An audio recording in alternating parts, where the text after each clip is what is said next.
क्या आप सभी ने कभी ये गौर किया है कि जुमा की नमाज होती है, संडे का मास होता है, मगर हिंदुओं के पास क्या है? जुमा के दिन मुस्लिम लोग पूरे देश भर में मस्जिदों में जाकर नमाज पढ़ते हैं। क्रिश्चियन लोग हर संडे को अपनी फैमिली को लेकर चर्च में जाकर मास करते हैं। हिंदू क्या करता है? किसी ने गौर किया है आज तक?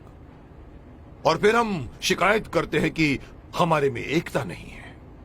मुझे कल एक डिस्टर्बिंग चीज देखने को मिली टीवी पर। विश्लेषण करके मुझे बताया गया है, मैंने देखा कि पूरे वर्ल्ड में 190 करोड़ मुस्लिम्स हैं, मुस्लिम राष्ट्रों से मिलाकर। हिंदुस्तान में 100 करोड़ हिंदू हैं, लेकिन वो 190 करोड़ मुस्लिम एक कॉल पर इकट्ठे हो सकते हैं, हो जाते हैं। अगर मैं सिंपल वे से कहूं, एक सीटी मारते ही सब लोग एकजुट हो सकते हैं। क्रिश्चियन लोग मिलकर एक दूसरे से फोर्स बन सकते हैं, लेकिन हिंदुओं का क्या भाई? कोई हिंदुओं के पास में कोई एक ऐसी मैकेनिज्म है जिसके द्वारा पूरे 100 करोड़ हिंदू जाने एक दूसरे को? अरे साहब, नेक्स्ट फ्लैट में कौन रहता है हमें यह भी नहीं पता होता। मुंबई सिटी या हर सिटी की ये बात है। मैं ये कहना चाहता हूं कि हिंदुओं को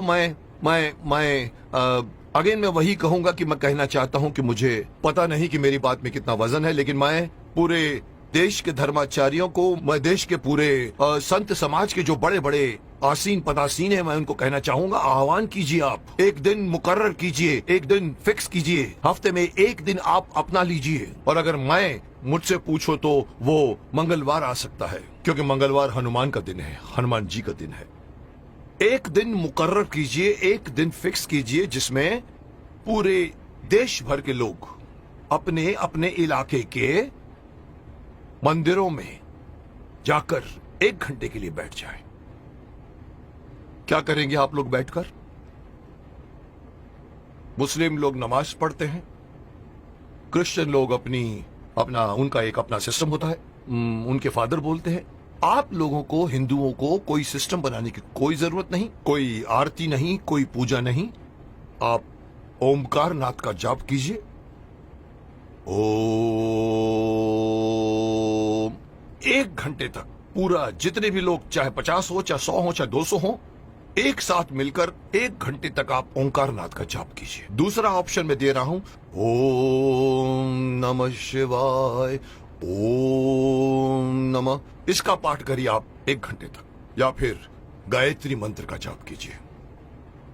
अब आप देखिए मैं क्यों इस बात को उठाना चाहता हूं, क्योंकि हमारे हिंदुओं में ये एक बहुत बड़ी मान्यता है कि अपने आप को बहुत सहिष्णु मानते हैं और कहते हैं हिंदू हमारा धर्म, हमारा हिंदू समाज अपने धर्म के प्रति जागरूक नहीं है, अपने धर्म के प्रति पूरी तरह से कमिटेड नहीं है। धर्म कहते हैं हमारा हिंदू धर्म धर्म नहीं है, हमारा धर्म जो है वे ऑफ लाइफ है। मैं हमेशा से मना करता हूं, धर्म था, है और रहेगा। और जब तक आप इसको अपना धर्म नहीं मानोगे, तब तक आपके अंदर कभी भी एकता नहीं आएगी, कभी भी आपके अंदर मोटिवेशन नहीं आएगा, कभी भी आपके अंदर फोर्स नहीं आएगा। इसलिए मैं चाहता हूं कि सारे हमारे पूरे देश में, आप इमेजिन कीजिए कि एक साथ पूरे देश में आप एक टाइम फिक्स कीजिए। मेरे हिसाब से रात को 7 से 8 बजे का टाइम फिक्स कीजिए। सब लोग अपना अपना काम छोड़कर अपने नजदीक के मंदिर में जाएं, 1 घंटा बैठें और 1 घंटा बैठ के अपनी सभा होगी, जिसका नाम मैं सजेस्ट करना चाहता हूं। हो सकता है नाम इसका मंगल धार्मिक सभा हो सकती है, या मंगल धार्मिक मिलन हो सकता है, या मंगल धार्मिक मिलाप हो सकता है।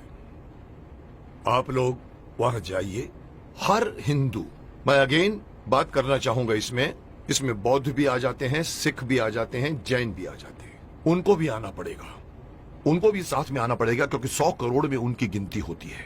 उन सब लोगों को अगर ये आदत पड़ जाए, हर मंगलवार रात को 7 से लेके 8 बजे मुझे अपने परिवार वालों को लेकर, साथ में बच्चों को लेकर जाइए और मंदिर में जाके बैठ जाइए। एक मेडिटेशन की तरह से आप लोग बैठकर वहां पर एक सभा कीजिए। उसका नाम मैं देना चाहता हूं मंगल धार्मिक सभा। या मंगल, मांगलिक, मिलाप या कुछ भी नाम रखा जा सकता है। जैसे मुस्लिम कैसे नमाज कहते हैं, क्रिश्चियन उसे मास कहते हैं, आप उसे मंगल मिलाप कह सकते हैं। वहां आइए, आप देखेंगे आपका पूरा देश, आपके पूरे देश के 100 करोड़ हिंदू कितनी जल्दी एक दूसरे के साथ एकजुट हो जाएंगे, जिसका इस वक्त, इस कॉन्टेम्पररी आजकल आप देख रहे हैं जिस तरह के माहौल बन रहे हैं, उसमें हमारे हिंदुओं पर लोग एक तरह से हंसते भी हैं। उनको पता है कि ये लोग कोई मिलने वाले नहीं हैं। लेकिन अगर ये होना शुरू हो जाएगा तो आप सही अपने इर्द गिर्द के लोगों को सिर्फ जानोगे नहीं, पहचानना शुरू कर दोगे। जैसे कि मैंने कहा कि सिटीज में पता भी नहीं होता कि नेक्स्ट फ्लैट में कौन रहता है। इस बहाने आप आइए, बाहर निकल कर आइए, अपनी ड्यूटी मान कर आइए। मैं हर हिंदू को कहना चाहूंगा, और इसके लिए मेरी बात नहीं, मैं बड़े बड़े जो हमारे धार्मिक हमारे जो संत हैं, गुरु हैं, उनको मैं आह्वान करना चाहूंगा कि आइए आगे और अनाउंस कीजिए कि हर मंगलवार को 7 बजे से 8 बजे हर हिंदू को किसी नजदीकी मंदिर में जाकर 1 घंटा बैठकर आपको मेडिटेशन करना पड़ेगा। जो बैठेगा उसको भी फायदा होगा, क्योंकि मेडिटेशन में बहुत ताकत है।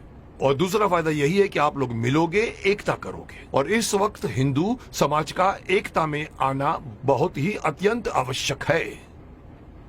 मैं नहीं बताना चाहता, लोग सब समझते हैं कि मैं क्या बोलना चाहता हूं, लेकिन हिंदू समाज बटा हुआ है। जुट और नंबर्स में ताकत होती है। ये हिंदू से निकलकर सिख, ये बौद्ध, ये जैन, इस बहाने साथ में आइए, क्योंकि आप पहले हिंदू हैं, उसके बाद में आप सिख हैं, उसके बाद में आप बौद्ध हैं, उसके बाद में आप जैन हैं। मेरी एक छोटी सी गुजारिश है कि मैं अपनी तरफ से सलाह देना चाहता हूं कि देश भर में कुछ ऐसा कानून बनाया जाए, ये कानून के दायरे में हो या पता नहीं धार्मिक दायरे में हो, लेकिन ये किया जाए।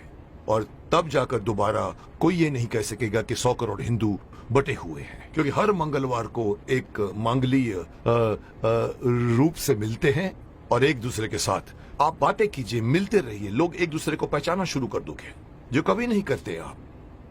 अंत में मैं हर हिंदू को इस बात से आगाह करना चाहूंगा कि अगर आप अपना फायदा चाहते हैं, अपने देश की भलाई चाहते हैं, अपने समाज की, अपने परिवार की भलाई चाहते हैं, तो एक होइए। और इससे आगे बढ़कर एक और बात कहना चाहूंगा कि धर्म को धर्म मानिए, यह मत कहिए कि वे ऑफ लाइफ है। और तीसरी बात, अपने बच्चों को अपने धर्म में इन्वॉल्व कीजिए।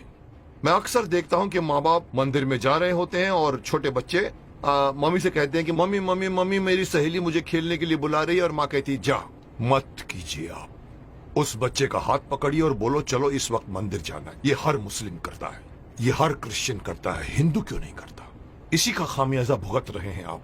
बच्चों को बचपन से गीता पढ़ाइए, बच्चों को मंदिर लेकर जाइए।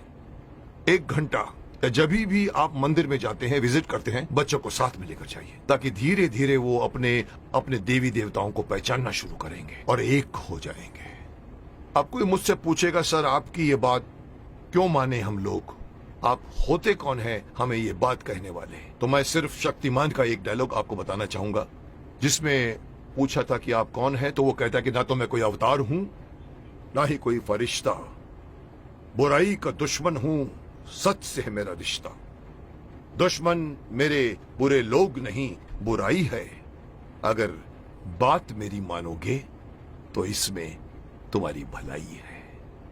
तो आपकी भलाई के लिए कह रहा हूं, मान जाइए।